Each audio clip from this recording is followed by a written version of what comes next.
Hey, good morning. Welcome to Hobby Evolution, episode 418. Bear with me. I'm congested, and I may sniffle during this morning's broadcast. Pay no attention. I have a man cold, and I think man colds are, we complain as men about our illnesses. There's also a thing to be said about man cold, food, hunger, what do you call it? Cravings, man cold cravings. So I had cereal for dinner last night. S'mores, s'mores cereal for dinner last night. My wife offered to make me some soup. I've got a man cold this week, but I saw that box of s'mores in the pantry, and it's like I need some s'mores cereal for dinner. So I think a lot can be said. Man cold cravings, they're real. I feel great outside of from this zone here, like the bottom of my nose, because I got some sinus pressure here, all the way up in the head, and this is just all yucky. And my stomach down here feels great, and it's like, hey, I'm hungry, and I've got these weird cravings. You've been feeding me NyQuil every night. They're giving me weird dreams and funny cravings like s'mores cereal for dinner. So I had s'mores cereal for dinner. The coffee tastes delicious this morning. Enough about my man cold. Today I want to talk about eBay. Thanks to Ken for bringing up this topic via Twitter yesterday. Sinuses are a B this week. I think it's the wind here. Yeah, I think I definitely get the sinus pressure when the weather changes. So that's going into this as well. Yeah, I don't know in Minnesota how things have been going weather-wise, but here it's been like a roller coaster of we were in the 20s over the weekend, and then today's Thursday already. Tuesday it spiked into the 50s, and it was in the 50s yesterday, and now I think it's going to be back down into the 30s. And it has been windy also, yes. So my sinuses are giving me fits also, and I think it's probably where all this garbage is coming from.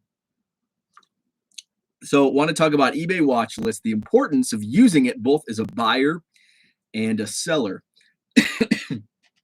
Also, Uncle Rich and I were having a conversation via DM yesterday, and got me going back because yesterday I was talking about like my radio days, and it got me looking for my old tapes. Unfortunately, the only tapes I could find were a Ziploc bag of tapes that a friend of mine, who was also for 1 year helped me on the broadcast as my color commentator.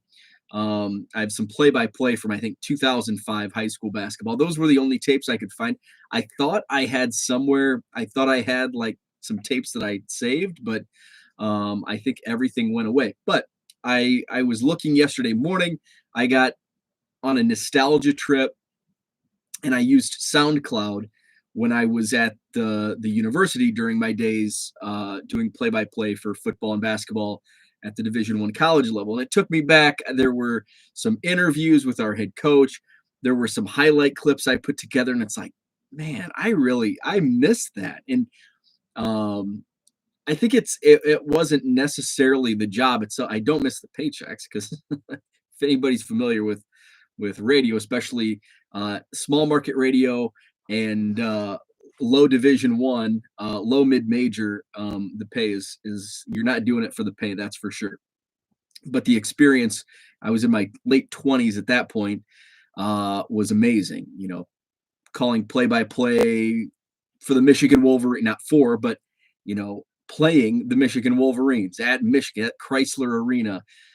Traveling to exotic places like Grand Forks, North Dakota, and Hammond, Louisiana, and Cedar City, Utah. There were just some amazing experiences. I was going back, and I got caught in a nostalgia trip, listening back to the highlights. Actually, the first one, speaking of exotic, the first game highlight clip that I listened to was when we played the University of Idaho in Moscow, Idaho. So it was a lot of fun. I put together we had a couple players that were two of the best players in our program's history. Um, and I put together Ciola Clark was one of the players, and he was just he set the all-time university three-point record. And so I put together the old what was the Saturday morning Saturday morning cartoon thing when a bill becomes a law, those conjunction junction, all those. Well, three is a magic number was one of those songs, and so I built in some highlights of his my calls on his 3-point shots, and mixed it with three is a magic number. Fun stuff. So it was a great trip down nostalgia lane yesterday. Thanks to Uncle Rich for setting that in motion. Herman, what's up? Good morning. So it's Thursday already. I kind of want another day. Like, isn't this so? I'm selling baseball cards full time, working for myself, working at home, and here I am Thursday, wishing I had another day in the week, just mainly because I want to get this stuff cleared up before I travel. What's up, Boom Slang? Good morning. So it's already Thursday. Tomorrow I'll be heading to Chicago for the Chicago Sports Spectacular. I'm super excited. It's going to be a great show. Already had somebody reach out to me, dealer in Nebraska, has some Cubs for me. On my way down, I'm stopping in Beloit to a guy I met at the card show last weekend, has some bulk that I may pick up. So picking that up, my buddy Dave's coming up from Illinois. We're meeting at the Spectacular, and he's got a bunch of auction items that I won from a local auction house, over 2,000 Cubs cards, some uncut minor league sheets, a box of 73 tops, not like a box, but a box of singles, and just some other miscellaneous Cubs stuff. So on top of that, I get to dig through boxes and who knows what else. So it's going to be a fun weekend. So I'm catching up on shipping. I've been able to keep the shipping numbers low. A lot of that has to do with just being organized. And when I listed over 500 items on what Monday, and I did another 150. Was it yesterday? I think yesterday, it was yesterday, because Tuesday I didn't get much accomplished. Wednesday, I listed about 150 cards, mostly first Bowmans. So now I'm just getting those organized so I can fetch them when they sell quickly. So that kind of slowed me down a little in shipping this week, because I added so many items on Monday, and just digging through and finding those. So I need to find a way to streamline the organization and the sorting when I do those big bulk uploads. Jenny says, today in Minnesota is Give to the Max Day 2021. I'm fundraising for our local nonprofit animal shelter. If anyone is interested in supporting, link on my Twitter page. Awesome. Check that out. Money goes to the shelter. Awesome. Jenny, you don't have a wrench. Let me give you a wrench. So Jenny, go ahead and put that in the chat. Link that up on, put that link here in the chat. Boomslang gave me a wrench the other day, so Boomslang gets a wrench. And says, so now that you don't have to go to, let's say, a job, and you work from home for yourself, do you lose track of what day of the week? Every day, Boomslang, every day. I'm constantly looking at the calendar because I lose track of the days. Like this morning, several times this morning already. It's 7:15, and I already have, it's like today's Thursday. So, and I have to, since I'm leaving town, I'm going to be out of town for 3 days. It's like, okay, this is what I need to run to the bank. I need to do this. I need to get things accomplished. Since by 11 o'clock tomorrow morning, I'll be on the way down to Chicago. Jenny that means you can, there you go. You can link it up. So that's Jenny just linked her fundraising for the nonprofit animal shelter. Bill, good morning. Shipping is what keeps me from selling on eBay. It is. I'd always be behind. Yeah, it's definitely, that's really what kept me from scaling up pre-COVID. I always wanted to sell more on eBay, but the shipping just always slowed me down. And uh, COVID really allowed me to take that step and run my own business and sell on eBay and sell cards full time because I had extra time, and I lived a short distance from my office. My former day job was 15-minute drive. Um, but those 15 minutes, all of a sudden, start looking at it. Okay, 5 days a week. You're getting to the office before, so it's more like 30 minutes because you're getting to the office 5-10 minutes early. So say 30 minutes there. I always came home for lunch just to save money, and I I'm not a desk guy, and yet I did it for 7.5 years. I like to kind of have my own schedule. I like to bounce around. That's my personality. So sitting at a desk all day, I had to leave the office to get out, and I didn't want to spend all that money going to fast food, so I would drive home and back. So, that's over an hour a day. So it ended up being 6 to 7 hours a week of extra time working from home. And plus, there were things, just oddball things that you have to prepare for. Say it's garbage day, and that's another 5 to 10 minutes. And the cleaners are coming. That's another 5 to 10, maybe 15 minutes, depending on how messy my basement is, to prepare for those things. And it's just different things. The time really adds up when you think about it, and just the commute alone, um, being so close to the office, yet it gave me an additional 5 to 7 hours per week, um, to to do these things. And so I was able to scale up, and I worked from home for 15, 16 months, and I really scaled up. It, gave me a nice little nest egg to set aside in the, I didn't really start thinking about doing cards on my own until probably this past summer. When I went back into the office, like, okay, yeah, this sucks. I, I really like selling cards. And so, it gave me the ability to, you know, not only was my business already a well-oiled machine with my getting my costs down, my clientele up, sales are running smoothly. It's not where I want to be to match or outpace my, former income, but it's a great start, and I have money on the side that, if there's a slow month, we're, in one of the most down times of the year in card sales being November, December, before it picks back up in January. Um, at least I have that, to compensate. So, but yeah, shipping is a bear. Boomslang says that seems to be a theme with people I talk to who have retired from working a full-time job. Even my wife, who is disabled, she says she keeps losing what day of the week it is. Yeah, it is. It's definitely, it's for real. I always laughed. My dad, he passed away 5 years ago. When he retired, he would say the same thing. And it's like, how can you forget what day it is? But when it's something, when you're going to, a job, whatever you do, the day is pretty, like, the day comes up, whether you use it a lot or not. It's usually kind of a theme throughout the day. Oh, it's we know Monday because we're back in the office, but it's those middle days. It's those Tuesday, Wednesday, Thursdays.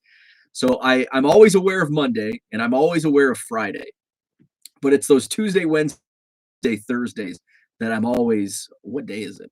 5 to 7 hours per week. How far did you used to drive to work? I kind of figured you worked right in your town. I do. 15 minutes, 15 minutes there. But when you take into account 15 minutes there, 15 minutes back home for lunch, 15 minutes back to the office, 15 minutes back home, plus add another 5-10 minutes because I'm not just getting at the, say I start at 7 a.m. I'm getting there at 6:50, 6:55. Actually, I started work at 7:30. So, I would get there 5 minutes early. So that's another, 5 minutes, that's another half an hour. So it all adds up when you take into account 5 days multiplied by those 15-minute increments. It adds up. The guys on Bench Media had a cool tax accountant who's in the hobby on their show last night. Just wanted to share that with the chat. Interesting. DR, you don't have DR has some great hobby content stuff knowledge. So DR, if you want to share that link, I just gave you the wrench. If you want to share the link to that, because I'm not aware of Bench Clear Media. I've heard of them, but I didn't watch that, and I would be interested in that. Boomslang says, question: your card scanner, is it a special scanner made for thicker paper stock? Yes and no. I think it is. I mean, it's I don't think it's necessarily made for thicker paper stock. It's made for I guess it's kind of made for all stocks of paper. I will say, when it comes to cards, it's not um it doesn't work well with chromium finished cards. And I'm not sure why. I'm not technical like that, but so in it works for thicker, like Topps Heritage and Topps Heritage Miners. It is like that's the most optimum card that it scans. Those heritage cards, scan perfectly. Um, but the chromium, like Prisms and Bowman Chromes, they just do not scan well. It doesn't take them in, and the penny sleeve, it doesn't scan penny sleeves well. Penny sleeves will scan, but sometimes they'll, like, when it's fed through, it goes at a slight slant, so some of the pictures come out like wacky. And also, if you have a looser fit penny sleeve, it'll kind of crinkle, and it's not because it's the scanner; it's the multiple layers. So since it's loose, it'll kind of crinkle at the very end. It doesn't do anything to the card, but it crinkles that penny sleeve, and that shows on the photo. So I've basically been scanning without penny sleeves, and I haven't been scanning the chromium finish cards. But yeah, uh, what I've found is the thicker paper stock cards are like the optimum. Like, they scan great. Dr says, watch the video. And the accountant is a Hall of Fame autograph collector who is open to taking questions that people in the hobby may have about taxes. All he asks is that you subscribe to his channel. That's interesting. He had some really good ideas for why you should be looking at your money before the end of the year. Absolutely. I talked to my accountant. You know, I try not to too much, because he charges for every question I have. What's up, Zach? But my accountant is also not in the hobby, so to have somebody that's in the hobby as an accountant, privy to tax law, I definitely would like to check that out. Now, I would say I would personally advise, and I'm not giving tax advice or anything, but um, I would say follow up with your own. If you take in this information, uh, consult with your own own tax professional if you have one. So yeah, if I hear of any ideas, I already have a couple questions. I like to I like to write down the questions I have for my accountant, and then get a few together. So I'm not being charged per question. So I can be charged, like, here, one email. Here's your bill. So yeah, so I have one or two questions that have arisen um, since I started this full time a couple weeks ago, that I didn't think about beforehand, as we were building this up. I look at my money every day; it flies away. That's the unfortunate money. Money seems to go out twice as fast as it comes in. Money. It's a strange thing. So, speaking of money and speaking of eBay, let's talk eBay watch lists and how it can both save you money and make you money. So, I was never big on the eBay watch list because, believe it or not, look behind me, I don't buy that much on eBay. Most of my purchases come from card shows, Craigslist, Facebook Marketplace, word of mouth. Um, but on occasion, I'll buy some stuff on eBay, but it's usually just singles and here and there. It's not much at all. So I never really used eBay watch lists very often. And I know some people have they're like, how come eBay won't let me watch more items? It's like, well, how many items can you watch at one time? And I think it's like 500 or maybe 250. Um, I'm not sure the exact number, but it's way more than what what I have or what I would ever think of having in my eBay watch list. But uh, I've found, even though I'm only watching, 10 to 12 items, I think I have 12 items in my watch list right now, and I could probably, I was up to like 25 at one point, a couple months ago, and I went through my watch list, and I'm like, what am I watching? And I a lot of the stuff, and ironically, like maybe a week later, I went to my watch list because I wanted to show a couple of my friends that were in a card chat text string. uh, we were talking about tickets, and I had a bunch of Cubs tickets that I was watching. And I guess at some point I decided I'm no longer interested, and I deleted them from my watch list. Um, so I have 12 cards in my watch list, and most of it's tobacco cards. Now there's a couple Chris Bryant cards that have been at the top of my want list. Most of them are pre-war. Um, let's see. And then it's it's funny. I wish I was on stream. I wish I knew how to really run StreamYard. I could show you my watch list because there's 12 cards in my watch list, and 11, it's like, okay, nine of them are all, fairly the same. And then two of them, it's like, okay, I get it. And then there's one outlier. So I have nine tobacco cards: 1912 T207 Joe Tinker, Three Fingers Brown American Caramel, a nice Grignon postcards. So there's a Joe Tinker. It's an expensive one. There's some that are only a couple hundred, but the Joe Tinker's 850. So out of my price range. I'm waiting for an offer, but they haven't sent one. American Caramel Joe Tinker, another Joe Tinker. I bought a bunch. So Joe Tinker is showing up more because I ended up buying like three Joe Tinker tobacco cards at the National. So I kind of, and then I bought Cracker Jack Joe Tinker, which it's technically not. It's not technically. It's not a Cubs card. It's a Chicago Whales Federal League card. Um, but I figured it's cool. I love tobacco cards and old. Actually, Cracker Jack's not tobacco, but I love those old cards, and I kind of have this Joe Tinker PC going. And then there's my Cap Anson Yum Yum Tobacco from 1888, which is way out of my price range at 4,500. Um, in a old Judge Silver Flint. Um, and then and then there's the outlier. 1997 Bowman International PSA 10 Brooks Kieschnick. Now, there's a reason that a 97 Bowman Brooks Kieschnick is on my watch list.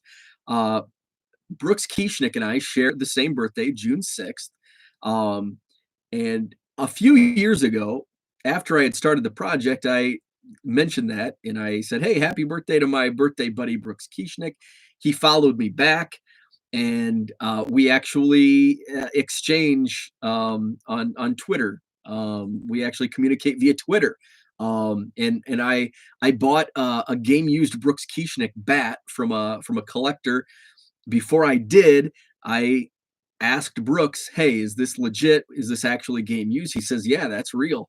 That's one of my old bats." So very cool. So that's why Brooks Kieschnick is in my watch list.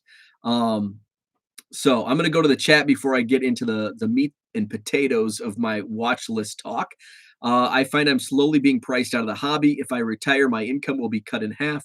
The price of junk wax keeps going up, and even Walmart is price gouging the card community. Yeah, it is. And boom slang, I think the pricing is coming back to reality a little bit. Um, I noticed, and I think you and I are similar in how we pick up our cards and our lots at flea markets and card shows, etc. I'm starting to see those bulk collections come up a little more regularly because I think some of the casual collectors are leaving, which is both good and bad. The you mentioned the Walmart price gouging. Um, that I believe is the card companies experimenting with price points where we're already seeing some products come back down.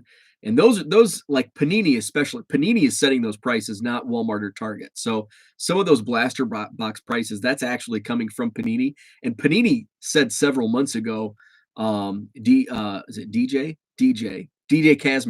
Kazmerzak said that on several podcasts back in the spring, that Panini was going to increase their prices, their retail prices, and this was kind of, I think it was, I think it was in the works, but all of the retail hoarding and the issues at the retail level kind of sped up that process. So I think we're going to see some of those prices come back down. I think $27 is kind of the price point where we'll see most blaster boxes, which is going to be a rise in price for some. This is just all my opinion. I think there's going to be three levels of retail price. This is kind of my prediction. There's going to be three levels of retail pricing when it comes to like a standard blaster box.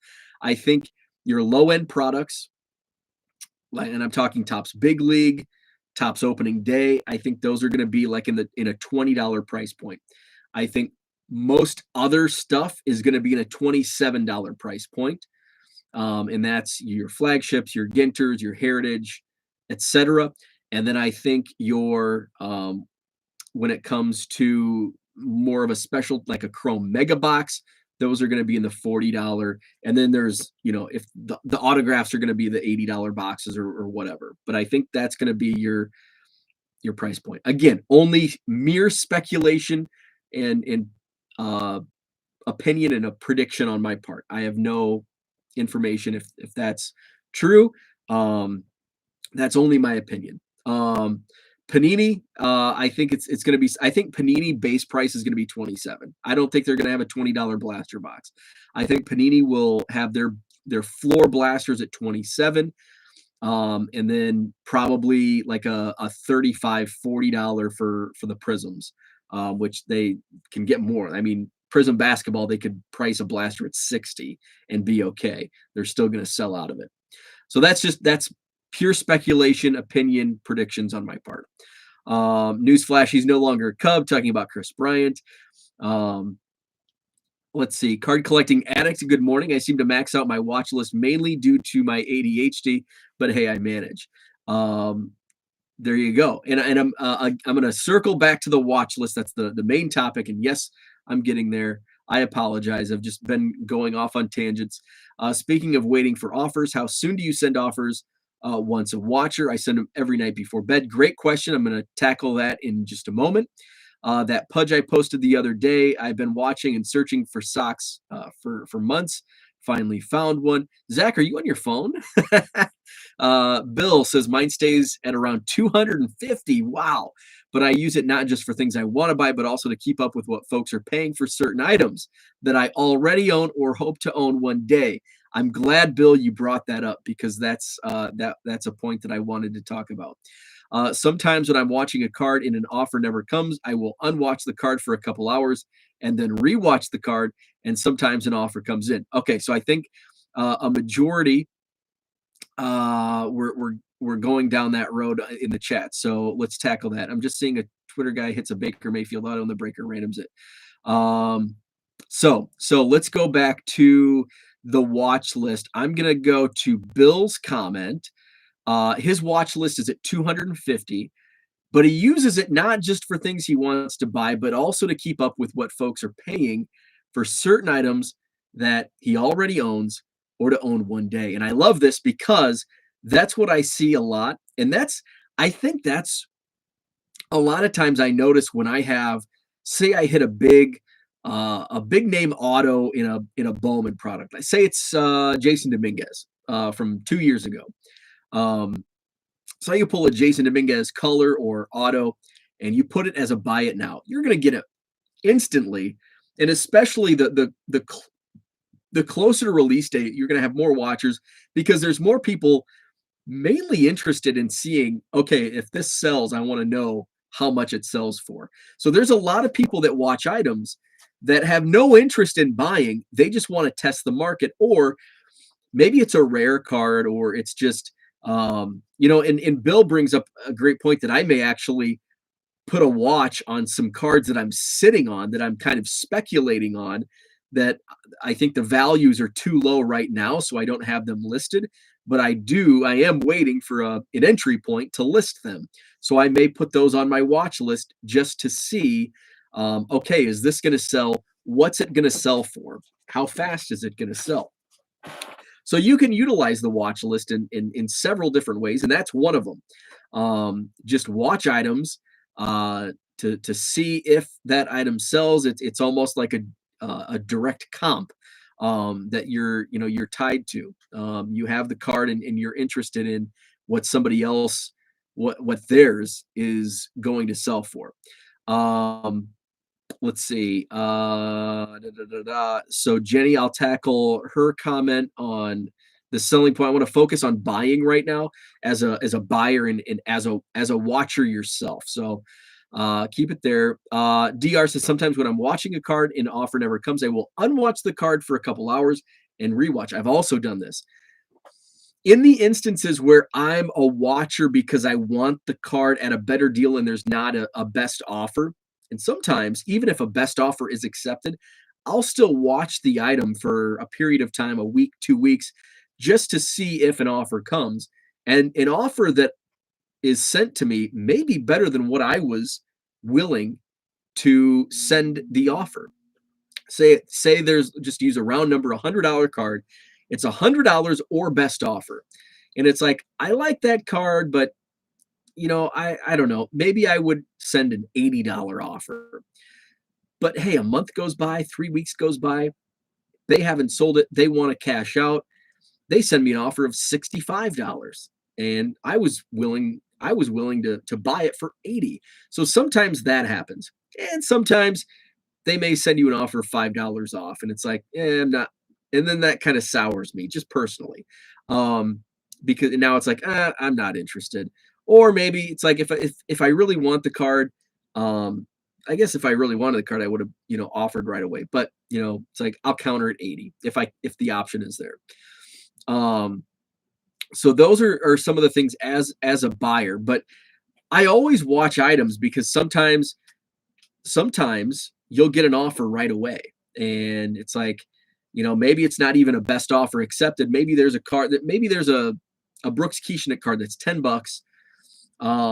And I'd buy it at $10, but hey, I'm going to watch it for a couple days. Maybe I get an offer, and I get an offer for $7 or $8. Hey, I just saved, 20 to 30%. So I always watch items unless it's like a deal that can't be passed up, or there's not an offer.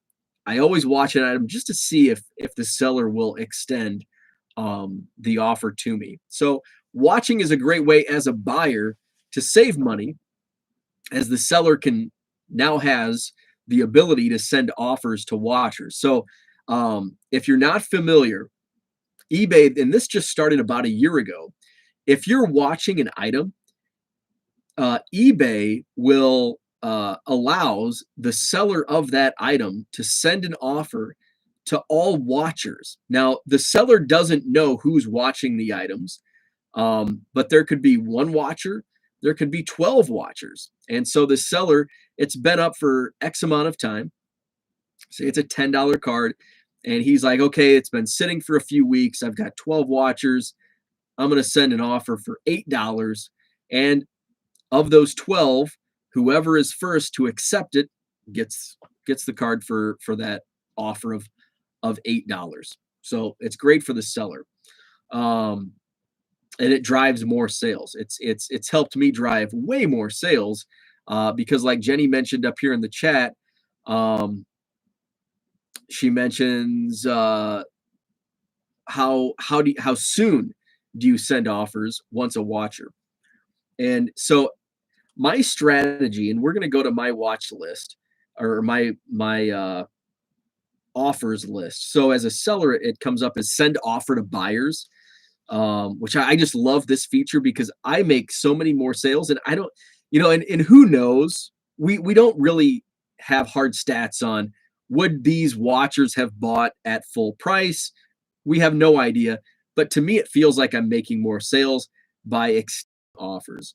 So I have a baseball digest, and this has been sitting in my watch list because it's $5, free shipping, but it's going to cost me like $4 to ship.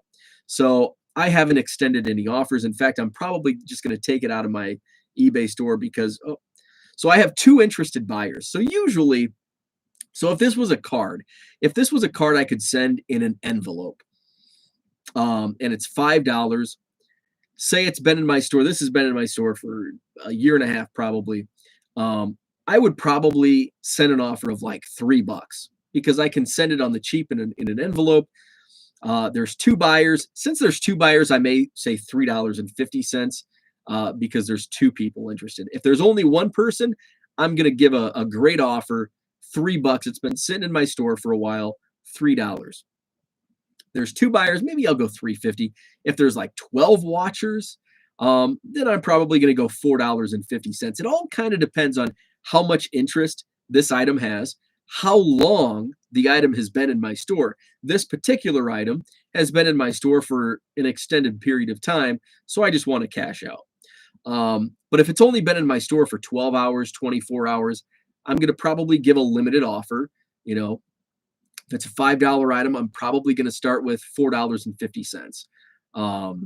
If there's, if there's 10 watchers, then I'm probably just going to sit on it and not give any offers.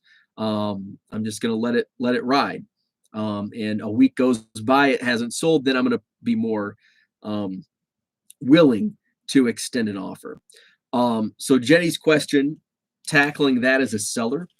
How soon do you send offers once a watcher? And that kind of depends. So I listed like 150 cards yesterday. And I think they went live early afternoon. I had a couple watchers by last night, so we're talking less than 12 hours later, maybe 8 hours later. I'm just gonna, in very small, like say it's $1.50, I would offer. And I started I've kind of adjusted my strategy as a seller where I'm not really listing 99-cent cards anymore. I'm listing at $1.50, best offer accepted. And, in some cases, I'll take $1 offer. In other cases, I'm going to counter. I get a lot of dollar off on $1.50 cards, and I always counter $1.25 just to give a little bit of cushion in there. But if somebody comes along and wants like 3 cards for if it's the same buyer who sends multiple offers, I had somebody, and I hate the counters.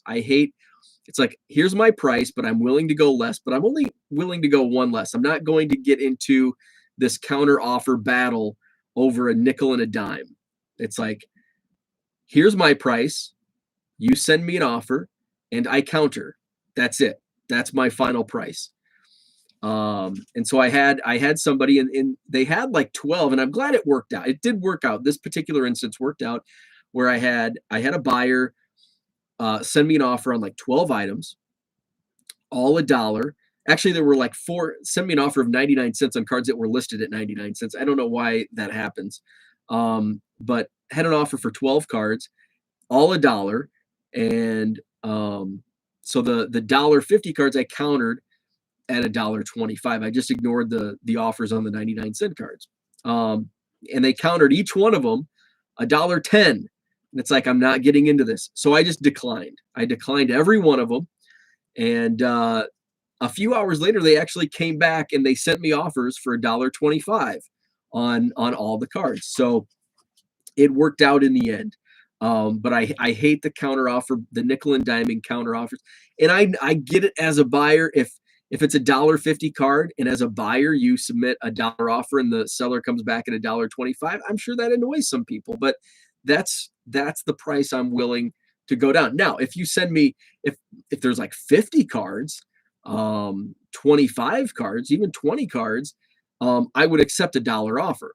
But if it's just 5, 6 here or there, I'm going to go $1.25. So let's go back to the chat here. Da, da, da, da, da. Talking about the wax, monthly budget. Um, Zach said we have a monthly budget that includes everything, so we watch and make many thrifty consumer decisions, and sometimes we can't help ourselves. Um, that's great. I'm just seeing a Twitter guy hits a Baker Mayfield auto. Let's see. I have a very compulsive personality, so part of the agreement I made with myself to start collecting again was to put parameters. I like it. It actually makes it more fun. It is. It is when you set goals and what I found um, when I hold back from purchases, like so in particular, when Zach and I actually met at the Oak Creek Card Show 2 weeks ago, and there's a dealer who had a lot of tobacco cards with Cubs in there that I ended up buying two of them, but there's there's coming a time, and I hope he sets up at my January show because I am going to buy many of them, and it's going to make it great because I'm saving up. It's like and I'm making a game out of it with myself. Like I can't buy these unless I sell X amount, and I'm waiting 2 months before I buy these, and it's going to make it much more. Uh, it's gonna feel like I actually worked for it and made it a worthwhile cause to wait and to save for this this influx of Cubs tobacco cards. So I do understand that part of it, and sometimes it's like, hey, I'm selling cards full time. I'm just going to go buy this case of cards, and sometimes you can get lost. Especially now, for myself, I can get lost. It's like this is full time for me now, so I get lost in that. So that's something that I totally uh, can can agree with, and I'm looking forward to picking up a bunch of those cards after waiting and saving, and like what Zach says, targeting what we really want. Instead of like for me, instead of buying, I find it, and just kind of adding on to this, I find it more, I find it more fun when I target cards that I want, as opposed to just I'm going to the card show and hey, here's a Cubs card, here's a Cubs card, here everybody gets a Cubs card, the old Oprah. Instead of just buying random, oh, here's a Chris Bryant card because it's a good price, or oh, here's one, and then it's like I take these home and I put them in a box. But the tobacco and the pre-war cards, they have a little more meaning for me because I love the history of the game, and I love those old cards. So that's kind of where my focus is. Now, do I still buy Cubs junk cards in bulk? Absolutely. But I'd much rather spend $50 on a T6 than $50 on a couple boxes of Cubs Commons, even though I need those Cubs Commons to get to my goal of 1 million, which, by the way, counted up some mail days, 714,508 Cubs cards. And I do know I'm getting a little over 2,000 from a purchase from that auction that Dave's bringing up for me this weekend. If I pick up this bulk lot on my way to the show Friday, that'll probably have some Cubs cards in it. So, and whatever I pick up in Chicago this weekend, so should put some more Cubs cards on the count. Zach says, I wish you could make an offer on the shipping price. That's a great point. Some people charging $4 for a $1 or $2 card. I'd stick that in a PWE for $1. Absolutely. I think more people are coming around to it. The movement has, with eBay giving the standard envelope an option, it's really pushed many sellers to a level of comfort to send in a PWE. You got to put offers out there for the McKinnon and Fensick autos. Still show up when I search bears in your store. Interesting. I didn't even. Yeah. Those usually when I list cards as singles or items as singles, I don't put an offer option. I will definitely do that. How do you handle non-paying buyers? I know after 4 days, eBay will let me relist and cancel. That's exactly what I do. It's annoying. It depends. It's again, it's not like a black and white answer, but most of what I'm selling is low dollar. So in those instances, I just let the 4 days ride, and sometimes I let 6 or 7 days ride. I probably have, I think I have at least one that it's coming. And what's really annoying is sometimes it's people that send me offers that I accept and they don't pay. Um, so let's see. I have 3 waiting for payments. Um, sold on the 17th, so that was just yesterday. Sold on the 16th, that was 2 days ago, and that was an offer accepted. Sold on the 14th. So I have one that's at 4 days. So none of mine are up, but when I get around to it, I'll go and I'll check that, every once in a while, and I'll just cancel and relist.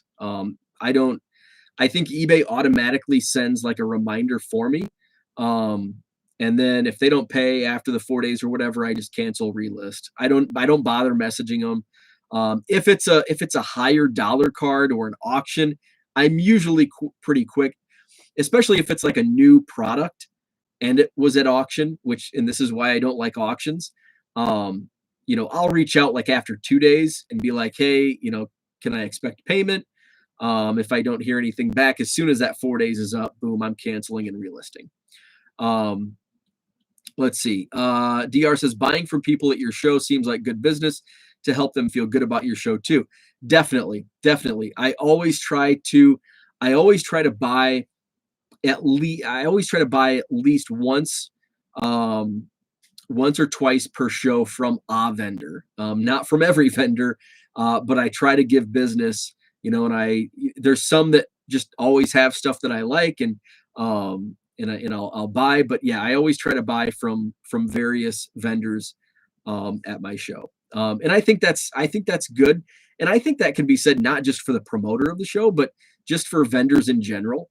And everybody's budget is different. So, and maybe you didn't make any money and you're not a buyer. And that's fine. Like there's been shows where I haven't bought anything. But yeah, I think it's good just to build a rapport with other dealers, other vendors. That's a great point. Jenny says majority of my budget goes to the post office because it's cheaper to trade my doubles for once than go to the card shop right now. Definitely. Post office gets a lot of my money as well. Butterfly stamps. I'm waiting on Uncle Sam to make me an offer for a better deal on postage. That Costco discount is just not enough. 25 cents off is just not cutting it. Card collecting addict. Exactly. I get offers and then nothing happens. It's usually low feedback people, but lately it's even been people with 1 to 4K. Yeah. So I think let's go back to mine. Mine are low feedback. This person and this person has. So, let's going up. Stamps always increase Tuesday after Martin Luther King Day. I'm asking for books of stamps for Christmas. Awesome. So yeah, so going on 50 minutes. So just kind of wrapping things up. I know I was kind of all over the place, but eBay watching, I would recommend it as a buyer, because if you put items in your watch list, sometimes you will receive savings from that seller, and sometimes those savings are better than what you would have extended an offer to that seller. So I utilize, if you're interested in an item and you have patience, because those offers may not come right away. Some people, like as soon as they have like somebody watching their item, they're going to send you an offer right away. Sometimes they won't send you an offer at all. The 12 items in my watch list, I think I've only been extended an offer maybe on one of them. And they've been in my watch list for at least, probably 2 months, at least 2 months for most of them. So not all the time, not every seller utilizes it, but on the flip side, as a seller, utilize those because they can drive more sales. And it's, maybe that's your hard price. And it's like, I'm not going to go below it, but maybe extend it off 5. I think 5% is the limit. Go 5%, and maybe it'll drive a sale. And the card's not sitting in a museum. You can actually move it, liquidate, and make a sale. There was one other one. There was one other question. eBay Bucks offers, and I think Ken asked this also. Do eBay Bucks offers increase your traffic and sales? The funny thing is lately I've not seen a big burst of sales when eBay Bucks offers are released. I Back before eBay changed their eBay Bucks program, I did. I did see an influx. Now that it's just hit and miss, where it's not like now, and what I mean by they changed their program, it used to be up until about 6 months ago, you received 1% eBay Bucks on every purchase. And then at certain points during each quarter, there would be a 5, 8, 10% eBay Bucks offer. Well, they scaled that back, and now they're the only eBay Bucks offers are these a few times each quarter. So when those would spike, when we would see those 5 to 10% offers spike, I would see a spike in my sales. But within the last 6 months, I haven't seen it as much. Yes, every once in a while, I'll see people buying a bunch of cards in my store, but it's not as much as it used to be. Offers are fantastic. So people want to buy with offers and feel like they get a deal. Definitely. We all get card shows too. Absolutely. Offers are fantastic. Yeah. So that's my chat on eBay watch lists. Any questions? Let me know. My eBay store, 99centcards.com or 1millioncubs.com. Link to the eBay store is there. Have a great Thursday. I will be live tomorrow morning, 7 a.m. So regularly scheduled tomorrow morning as I get prepared for the Chicago Sports Spectacular this weekend. So I will not have shows on Saturday or Sunday, but then Monday morning is going to be a doozy. I'll go through my weekend and show off my goodies. So Monday's show will probably be a long one as well. Thanks for tuning in, Bill. Thanks for being in the chat with some great commentary there. Everybody else, awesome chat today. Appreciate it. Have a great Thursday and back tomorrow.